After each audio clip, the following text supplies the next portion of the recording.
워크샵 시간 갖도록 하겠습니다.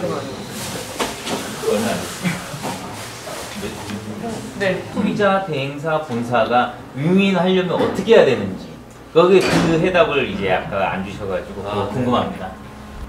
사실 저희는 늘 행사를 브랜드에다 제안을 드리고, 그러니까 저희가 브랜드랑 잘 얘기해서 이번 수능 때 이런 거 한번 하면 어때요? 라는 것들을 만들어서 역으로 카카오에 제안을 드리는 경우도 있고, 아니면 카카오나 채널에서 우리가 다다음 주에 이런 행사를 할 건데 이 브랜드, 이 브랜드 또는 이렇게 이 정도 스킨 행사에 대한 할인을 맞출 수 있는 브랜드를 좀 가져와 주세요라는 형태들이 있습니다.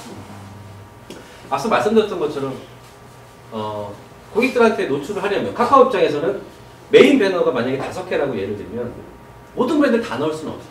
이것도 부동산처럼 자릿세가 있는 겁니다. 걔네 입장에서는 어떤 브랜드를 넣었을 때 효율이 좋은지를 사실 판단할 수밖에 없는데, 그렇다면 당연히 조금 더 인지도가 있는 브랜드, 아니면 할인율이 높은, 그러니까 고객들이 많이 좀 구매할 수 있는 브랜드를 선택하겠죠. 근데 거기에 대한 할인율에 대한 부담을 본사가 아니라 각 채널도 이거로 통해서 고객들이 유입을 시키니까 이런 것들에 대한 할인이라고 굳이 예를 들면 이 할인에 대한 비용들을 브랜드 본사가 우리 거 좀 팔아주세요가 아니라 우리 브랜드도 너희 채널에서 이렇게 행사를 하면 너희 채널에도 좋은 역할을 하니 우리가 좀 비용을 좀 하자. 고객은 그로 인해서 조금 좋은 상품을 단 몇천 원이라도 할인받고 좀 즐길 수 있다면 좋은 게 아닐까. 사실은 그런 의미에서 윈윈이라고 말씀드립니다. 그럼 사례는 혹시 있나요? 사례 케이스? 아까 말씀드렸던 것처럼 버거킹 100원을 하는데 채널에서는 이 햄버거를 사면 100원에 살 수 있어요. 이 비용은 우리가 낼게 라고 하면 사실은 버거킹이나 고객 입장에서는 좋은 거겠죠. 채널은 채널대로 3,000원만 드리고 한 번도 결제를 안 하는 사람들이 결제를 일으켰으니까 사실 서로 윈윈이 아닌가 이렇게 생각했습니다. 모바일 쿠폰이 분명히 매출에 도움이 되는 것은 사실이에요. 굉장히 도움이 되고 있고 많이 오는데 외식업의 입장에서는 항상 원가에 대한 부담이 있는 것 같습니다. 이제 본사가 부담해 줄 수 있는 수수료도 원가에서 받는 이익이 작기 때문에 한계가 있을 것이고, 그리고 점에서도 들어올 손님들이 이게 새로운 고객이라고 인지를 안 하고 올 사람이 왔다라고 인지를 하다 보니까 그게 항상 어려운 부분인 것 같아요. 역으로 외식업은 이제 그런 환경인데 예를 들어서 관광인데요, 카페, 키즈 카페나 수영장, 헬스장, 노래방, 기타 등등 이거 원가가 되질 않잖아요. 이런 쪽에서도 어떤 접근이 있었을 것 같은데 많이 못 본 것 같아요. 혹시 그런 이유가 있는지 아니면 접근이 없었는지 궁금합니다. 말씀하신 대로 이거는 아이들이 100명이 있든 200명이 있든 사실은 그런 공간적인 부대낌은 있을 수 있겠지만 더 원가가 들어가는 건 아니겠죠. 그래서 저희가 굉장히 오랜 세월 진행을 했는데 이랬던 것 같아요. 저희가 오픈마켓이나 카카오톡에는 사실 진행하기 원하지 않았었고, 키즈랜드 쪽에서는. 그래서 오픈마켓에 진행했는데 사실 별로 반응이 없었어요. 이 상품은 굉장히 소셜 커머스에 특화된 상품이었습니다.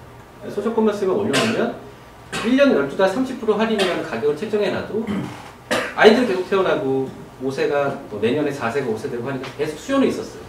그렇게 한 2년, 3년을 진행하다 보니까 뭔가 한 달에 판매되는 어느 정도의 금액들이 좀 보장이 개런티가 될 수 있는 수준이 됐었습니다. 그래서 이제 그쪽에서는 이게 이랬던 것 같아요. 저희도 이게 늘 고민인데 시설은 코코몬 키즈랜드고 판매처는 쿠팡인데 그럼 중간에 있는 우리 회사의 역할은 뭐냐라고 봤을 때 결국은 쿠팡이 구매한 고객들한테 실시간으로 쿠폰을 보내주고 와서 썼을 때 이렇게 사용할 수 있는 뭔가 연동 환경을 구성하는 건데, 사실은 이렇게 NC백화점 같은 이런 정해진 공간에 있는 키즈 카페 같은 경우들은 쿠폰사의 역할이 사실 조금 작다고 저는 생각을 합니다.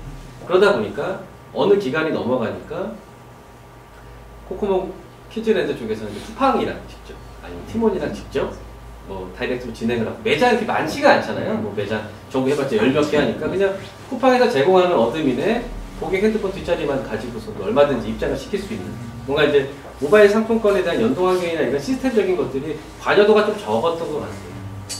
그러니까 그런 것들도 있고, 아니면 피닉스 파크 시즌 이용권 같은 것들 판매합니다. 이런 것들도 마찬가지인 것 같아요. 그러니까 저희가 피닉스 파크랑 계약을 해서 판매를 할 수도 있지만 사실 굉장히 큰 규모가 되니까 이런 경우들은 대부분 채널과 시설이 좀 다이렉트로 운영을 하고 거기에 따른 운영이나 CS 정도만 맞는 역할들이 좀 많은 것 같아요. 일반적인 외식이나 로드샵이 아닌 이런 시설들은 좀 저희의 관여도가 좀 적지 않나 이런 생각. 님께서 이렇게 광고 말씀 같은 거 해주시잖아요. 너무 길게 하셔갖고 좀 오늘 짧게 하도록 하겠습니다. 저희 마지막 프롬, 올해 마지막 프롬이 12월 6일 날 예정되어 있는데요. 혹시 성신재 대표님이라고 해야 되나요? 네, 아시나요? 얼마 전에, 네, 저는 못 봤는데 SBS 스페셜에 나오셨다고 하더라고요. 네, 그래서 시장님께서 되게 간곡히 부탁 계속 요청하셔갖고 모실 수 있게 됐어요. 네, 그래서 좀 외식업계 대부님이시라서 저희한테 좀 의미가 있으신 분인 것 같아서 12월 6일 날 모시게 되었습니다. 그때 많은 참석 부탁드리겠습니다. 네, 그리고 저희 제주 포럼 많이 얘기 들으셨죠? 시장님한테. 포럼이 2주년을 맞이해갖고 1월 20, 21일 날 1박 2일로 좀 특별 포럼을 준비하고 있습니다. 그래서 20날은 좀 브랜딩 축제라고 해갖고 좀 그 제주도에 있는 플레이스라고 지금 요즘에 되게 뜨고 있는 정말 핫 플레이스라고 해요. 거기에 브랜딩 매니저님들 4분하고 저희가 게스트로 좀 브랜드 전문가 분들을 모셨어요. 제가 좀 외우지는 못해갖고 이렇게 좀 소개드리자면 메타 브랜딩의 박한기 대표님, 그리고 본 디자인의 한주희 대표님, 72초 TV CBO의 우승우 본부장님, 더 워터멜론 CEO의 차상우 대표님, 로컬 스티치의 김수민 대표님, 주스푸드 경험 디렉터, 전 팜스 디렉터님이시라고 해요. 조준영 이사님.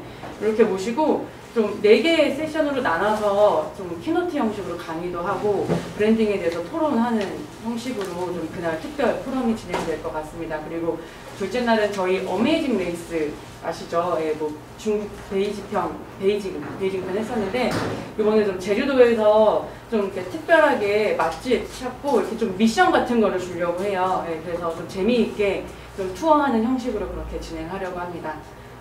마지막 그리고 저희 아카데미 올해 2월부터 4월까지 11회 동안 진행했던 거 혹시 아시나요? 네, 아시나요? 내년에도 1월부터 3월까지 한 11회 연속으로 아카데미 진행할 예정이거든요. 그때 많은 관심과 참석, 신청 부탁드리겠습니다. 광고 여기까지고요. 오늘 너무 고생 많으셨고 가시는 길에 앞에 후원품 꼭 가져가시기 바랍니다. 감사합니다.